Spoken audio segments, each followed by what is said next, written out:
लेकिन वृंदावन में एक बहुत सुंदर आश्रम था। वहाँ पे सीता, राम, लक्ष्मण, हनुमान की पूजा होती थी। तो गुरुजी जो थे वहाँ के बड़े जो महंत थे, जो संत थे, उनकी बहुत इच्छा थी कि वो कभी अयोध्या जाए और वहाँ पे जो है राम लल्ला की दर्शन करे, लेकिन कभी जा नहीं पाते थे क्योंकि आश्रम में इतना काम रहता था। तो उन्होंने एक बार उनके शिष्य को बोला कि भैया तुम आश्रम का टेक केयर करो और मैं गया अयोध्या भगवान का दर्शन करने के लिए। अब ये शिष्य बहुत नया था, उसको ज़्यादा दिन हुए नहीं थे जुड़ के, 1 साल हुआ होगा। तो बोला गुरुजी मैं कैसे करूँगा? बोला नहीं नहीं, तुमने देखा ना 1 साल मैंने कैसे किया, बस तुमको वही काम करना है। तो काम करने लगा और गुरुजी चले गए अयोध्या। और ये शिष्य धीरे धीरे काम शुरू किया आश्रम का, लेकिन आश्रम में मैन पावर कम था, तो प्रचार में भी उसको जाना पड़ता था, खाना भी उसे बनाना पड़ता था, मार्केटिंग भी उसे करना पड़ता था, सारे फाइनेंसेस भी उसे मैनेज करना पड़ता था। तो वो इतना भोला और गुरु के इंस्ट्रक्शंस के ऊपर में उसका इतना श्रद्धा था कि गुरु ने जब बोला है मुझे करना ही है और उसके लिए मैं किसी की भी हेल्प लूँगा। तो एक बार उसने क्या किया, जहाँ पे भगवान की जो दिव्य मूर्तियाँ है, अर्च विग्रह जो है भगवान की, उसने ऑल्टर के अंदर गया, भगवान को प्रणाम किया और बोला Hanuman ji if you don't mind, मैं आपसे एक बात करना चाहता हूँ। आप ऐसे दोनों हाथ जोड़ के यहाँ पे खाली ही बैठे हैं, थोड़ा सा आके मुझे मदद कर देंगे तो आपका क्या जाएगा? आप देख रहे हो ना मैं कितनी मेहनत कर रहा हूँ मेरे गुरु के लिए, मैं इतना, थोड़ा सा आप मदद कर दीजिए। तो हनुमान जी शौक, आज तक कभी किसी ने उनसे ऐसा बात नहीं की कि आप क्या कर रहे हैं, खाली तो बैठे, चलो दोनों मिलके करते हैं। तो हनुमान जी चुपचाप से उठ गए, बोले चलो दोनों मिलके करते हैं। तो बोला हनुमान जी को बोला देखिए आप ऐसा करिए, मार्केटिंग वगैरह आप करिए, मैंने सुना है आप पहाड़ वगैरह उठाने में बहुत एक्सपर्ट है, लेकिन देखिए यहाँ पे पूरा बाजार वाजार उठा के नहीं आना, पुलिस पकड़ेगी। जो मैंने लिस्ट में लिखा है बस उतना ही सामान आपको बाजार से खरीद के आना है। हनुमान जी बोले ठीक है। अब जब हनुमान जी हेल्प करने लगे तो इसको बहुत मतलब आनंद आने लगा, और भी ज़्यादा काम करने लगा। फिर उसको एक दिन विचार आया कि लक्ष्मण जी क्या कर रहे हैं, वो तो खाली ही बैठे हैं।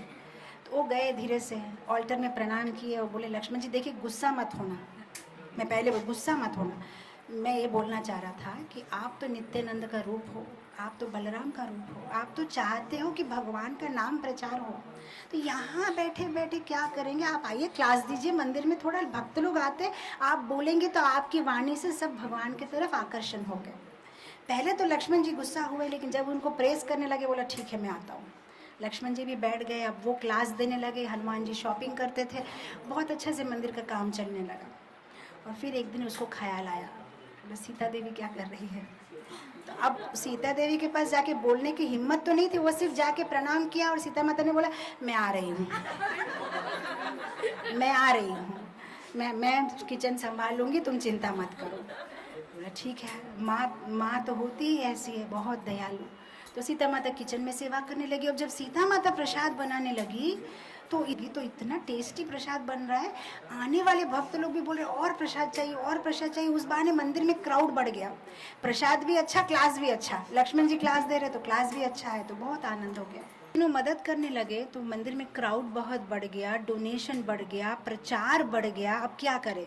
तो अब इस बार जब ऑल्टर में गए और राम जी को प्रणाम किए और बोलिए देखिए मैं आपको काम नहीं बोलना चाहता क्योंकि आप हमारे पूजनीय हैं, ये सारी सेवा आपके लिए ही हो रही है, लेकिन मुझे ऐसे ही दया आता है कि सीता जी नहीं है, लक्ष्मण जी नहीं, आपको बोर नहीं होता होगा ऐसा अकेले अकेले, तो इसीलिए मैं सोचता हूँ कि आपका टाइम पास करने के लिए अगर हो सके तो, क्योंकि आप अयोध्या के राजा थे, थोड़ा अकाउंट्स देख लीजिए मंदिर का, बस और कुछ नहीं चाहिए। मैं थोड़ा यहाँ पे बुक्स रख के जाता हूँ, थोड़ा अकाउंट्स वगैरह आप देख लीजिए।